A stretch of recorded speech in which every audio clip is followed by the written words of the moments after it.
بسم اللہ الرحمن الرحیم۔ ہر انسان کے دو چہرے ہوتے ہیں، ایک چہرہ تو وہ جو اللہ کی طرف سے ماں کے پیٹ میں بنایا جاتا ہے۔ اس چہرے کی بناوٹ میں انسان کا کچھ عمل دخل نہیں ہوتا، یہ اللہ کے ہاتھ میں ہے، وہ کالا گورا خوبصورت بدصورت جیسا چاہے بنا دے۔ لیکن انسان کا ایک دوسرا چہرہ بھی ہوتا ہے جسے انسان خود اپنے ہاتھوں سے بناتا ہے۔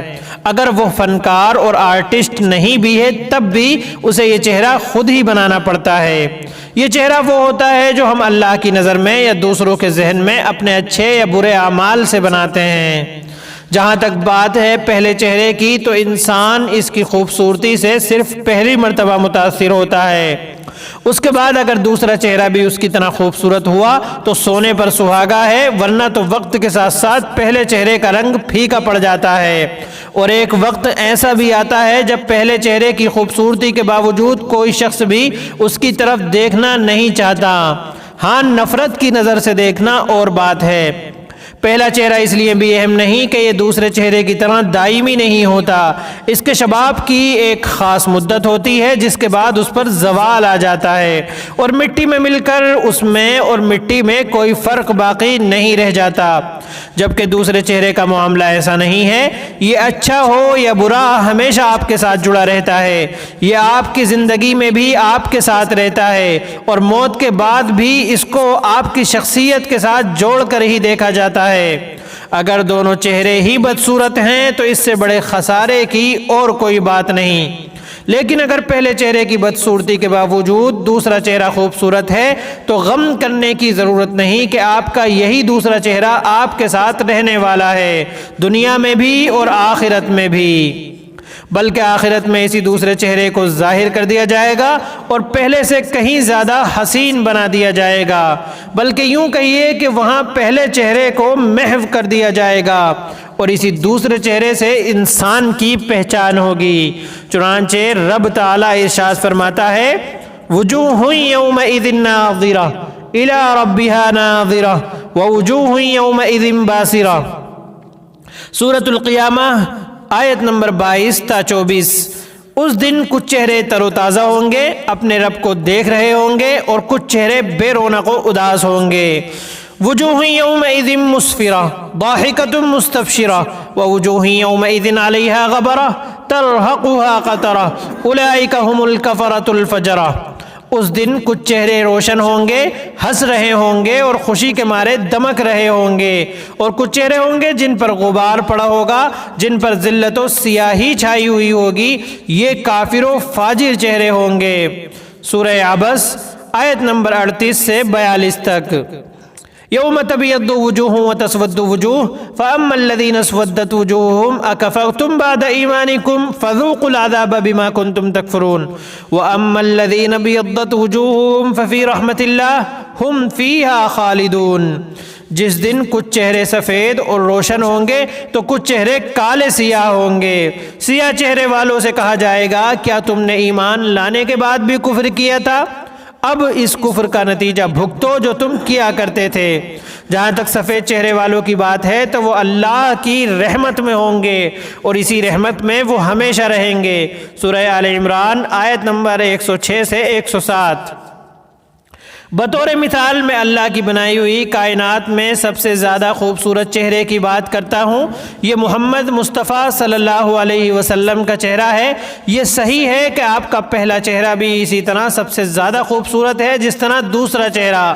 حسان بن ثابت رضی اللہ تعالیٰ عنہ کہتے ہیں وَأَحْسَنَ مِنْكَ لَمْ تَرَ قَطُّ عَيْنِي وَأَجْمَلَ مِنْكَ لَمْ تَلِدِ النِّسَاءُ خُلِقْتَ مُبَرَّأً مِنْ كُلِّ عَيْبٍ فَكَأَنَّكَ قَدْ خُلِقْتَ كَمَا تَشَاءُ۔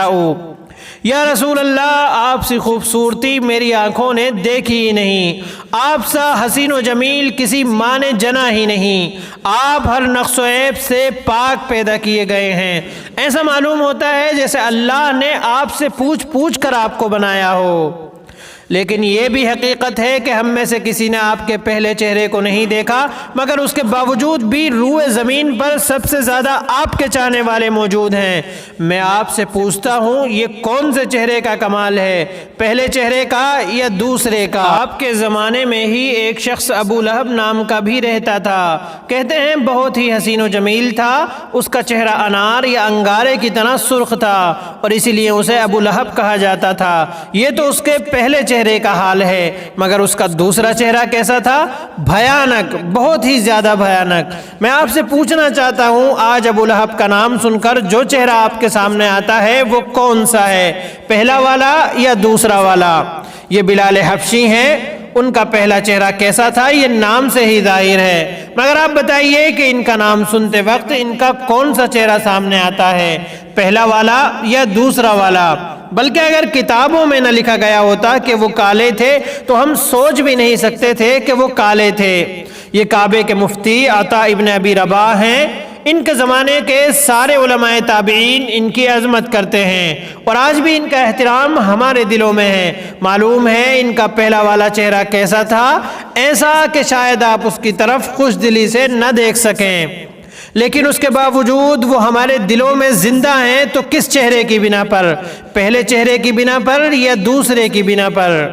ان کے علاوہ تاریخ اسلام کی کتنی ہی شخصیات ہیں جن کو ہم نے نہیں دیکھا، مگر پھر بھی ہم ان سے محبت کرتے ہیں، کیونکہ آج بھی ان کے اصلی چہروں کی خوبصورتی ان کی کتابوں یا ان کے بارے میں لکھی جانے والی دوسروں کی کتابوں میں موجود ہے۔ ان شخصیات میں کتنے ہی لوگ ایسے چہرے والے بھی ہوں گے جن کی طرف ہمیں دیکھنا زیادہ اچھا نہیں لگتا، مگر پھر بھی ہمیں ان سے محبت ہے، اور ایسی محبت کہ کبھی کبھی ان کی زندگی پر رشک آنے لگتا ہے۔ یہ سب اس لیے ہے کیونکہ انہوں نے دو چہروں میں سے ہمیشہ رہنے والے چہرے کی طرف توجہ کی اور اس کو سنوار لیا۔